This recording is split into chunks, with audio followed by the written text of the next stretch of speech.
Today is Friday, January 3rd, and today I'm just wondering about the incredible arrogance of the Dallas Cowboys and Jerry Jones.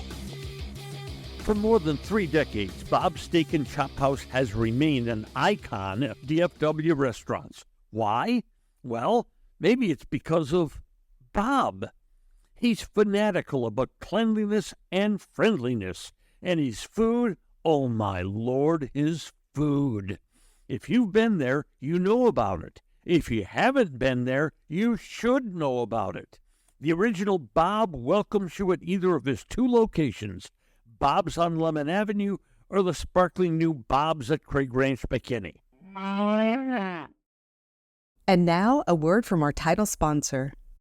We aim to turn your nest egg into a paycheck with half the amount you've been led to believe. Fluent Financial combines in-house portfolio design and risk management with income-generating investments designed to accelerate your financial independence. Our goal is to develop an effective portfolio strategy to help you retire sooner and have a better lifestyle.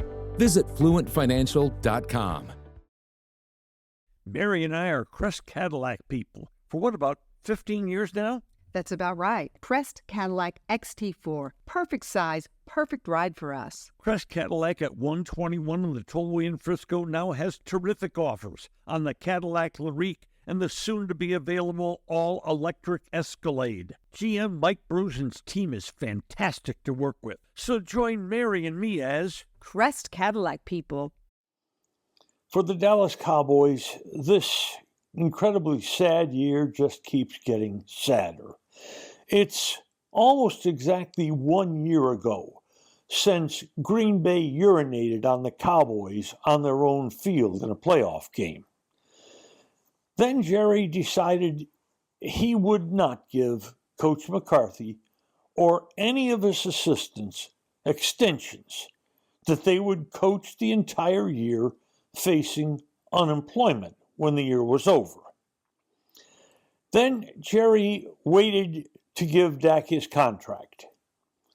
And he waited. And he waited. And he waited. And as usual for Jerry Jones, waiting was dead wrong.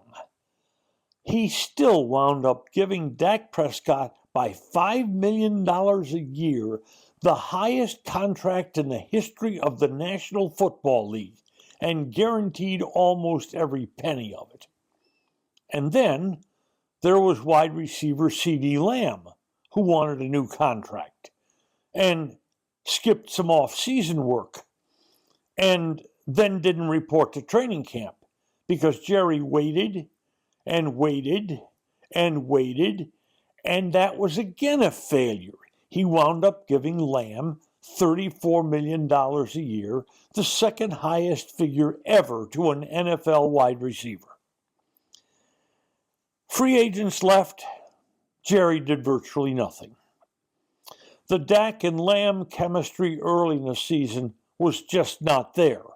But during training camp, Jerry wasn't worried at all about the Dak and Lamb chemistry because, well, he just wasn't worried about it. It would be fine. Injuries started to happen, but not until this club, almost fully healthy at the start of the season, limped out of the gate and then got its fanny shot off a few times, including a 25-point, massively embarrassing loss to the less than mediocre New Orleans Saints. Now, the year's about to end, and Jerry's still waiting. He teases us about a decision regarding head coach Mike McCarthy and his entire staff. This week, Jones gave us some idea of how he's approaching this when he said, he doesn't feel on any unusual timeline to make a decision. So, we wait. What unbelievable arrogance of this man. What unbelievable unbelievable arrogance. He expects McCarthy and his staff to just wait around, sitting there with their hands out, waiting for any small morsel that Jerry can toss them. Waiting while Jerry, the general manager, maybe negotiates another Jake Paul, Mike Tyson debacle. Or waiting while Jerry negotiates another Post Malone and Jelly Roll concert at AT&T Stadium. Or arranges another monster truck rally. Or another WWE extravaganza.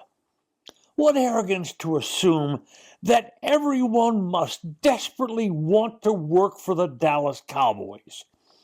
And Jerry, in explaining his decision to have everybody work on one-year contracts that expire in 2 days, said it was his experience that people often do good work when they're on one-year contracts, or in this case, 2 days away from the unemployment line.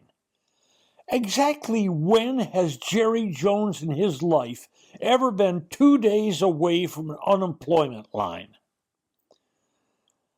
I hope that as the season ends, Coach McCarthy's agent is calling teams with coaching vacancies, asking them if they'd be interested in a terrific veteran head coach.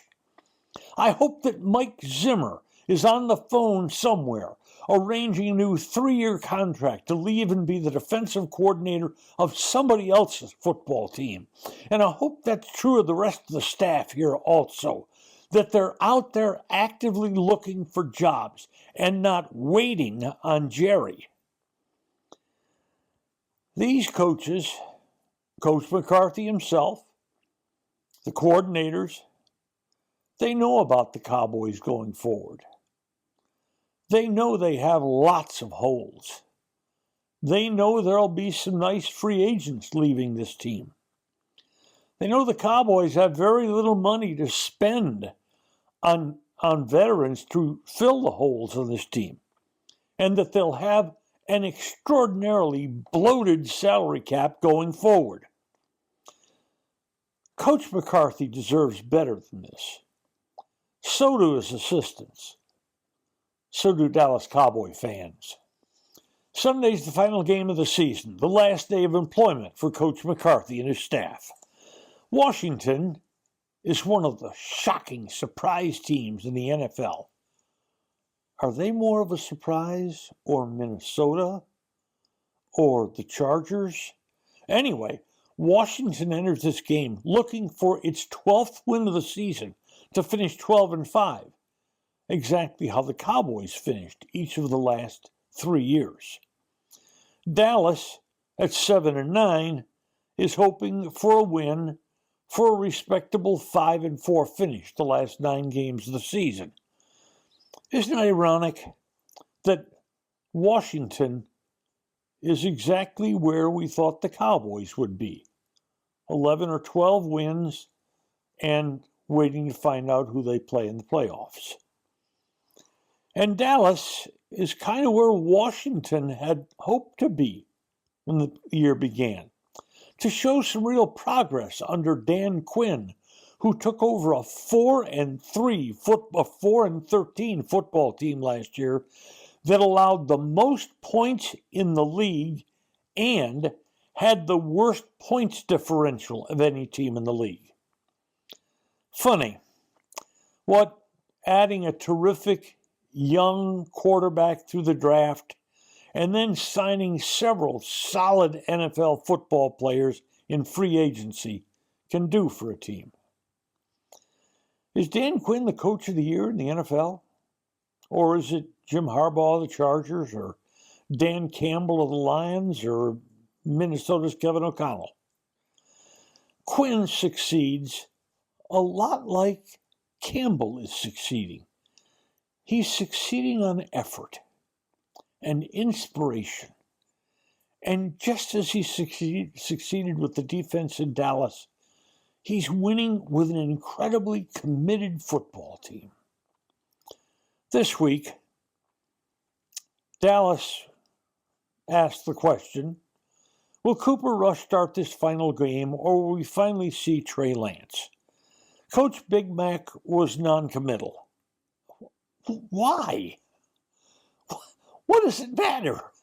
The game doesn't mean a darn thing. Who cares who's starting at quarterback? What difference would one game mean in evaluating Trey Lance? Some people suggest they'd like to get a look at Lance once more before free agency. Why? One game isn't going to make any difference in re-signing him. If Dallas wanted to take a look at Lance, they'd have started playing him weeks ago. Besides, with Dak down, Dallas went immediately to Cooper Rush for 8 games. And that tells us all we need to know about Trey Lance. All we need to know about what the coaching staff thinks of him after seeing him for a year and a half. Also, the Cowboys this week released Zeke Elliott. He asked for a release, so he could try to hook on with another contender in the playoffs. Maybe, well, you should recall that a few weeks ago, we suggested Dallas do this very thing once they were eliminated from postseason consideration. Maybe Zeke can catch on somewhere as a number 3 back who can block and catch. Nice of the Cowboys to do it. And Jerry Jones said some very nice things about Zeke as he went out the front door. But I wonder about something. Why didn't the Cowboys do this with some other vets? Other vets who had more of a chance of catching on with a contending team. Why not with offensive lineman Chuma Edoga? He's pretty solid, and he can back up at guard and tackle. And you can let it be known to Chuma that, hey, you'd be interested in him coming back here next year if he wants to. And do him this favor. Maybe you could talk on with somebody. And the same is true about Brandon Cooks, the wide receiver. Hey, who wouldn't want a healthy Brandon Cooks as their number 4 or 5 receiver going into the playoffs? And doing things like this might be regarded by other veteran players in the league as a kind gesture. And it might help Dallas' reputation just a bit as those guys shop for teams in the offseason. This has been a miserable year for Jerry, for the franchise, for the players, for the fans. But it's over in just 2 days. Then the real work begins in earnest. Trying to put this year's Humpty Dumpty back together again. Today's episode brought to you by Fluent Financial. Retire sooner, better lifestyle.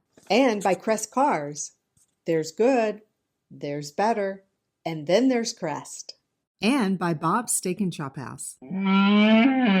Thanks for listening to today's episode of Just Wondering with Norm Hitzges.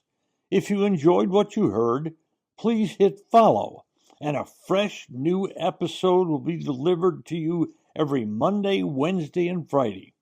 And if you know someone who might enjoy our work, please share it with them.